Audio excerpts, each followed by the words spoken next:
Pope Francis's first encyclical, A Letter to the World's Catholics, is due on Thursday. A big focus is expected on man's influence on climate, the interplay between it and the world's poor, and humanity's moral obligation to protect the environment. The New York Times writes, by wading into the environment debate, Francis is seeking to redefine a secular topic, one usually framed by scientific data, using theology and faith. The Vatican insists the encyclical is a theological message rather than a political one.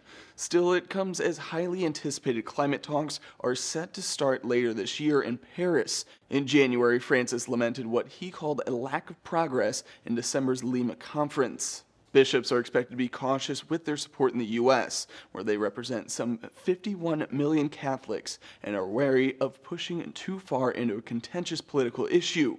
Some from the conservative right seem to prefer Francis leave it alone, too. Oh, everyone's going to ride the Pope now. You know, that wonderful. Well, the Pope ought to stay with his job and let us stay with ours. Oklahoma Senator James Inhofe, chairman of the U.S. Senate's Environment and Public Works Committee, has long been vocal about his views on climate change. He's the senator who tossed a snowball across the Senate floor to illustrate the non-issue of climate change. At the same time, Pope Francis has plenty of supporters. One conglomerate of environmental activists in Brazil even put together a glitzy encyclical trailer. One man, come on, Francis, will risk it all. Power of me compels you. Pope Francis is also slated to address both Congress and the UN General Assembly on climate matters in September. For Newsy, I'm Matt Moreno.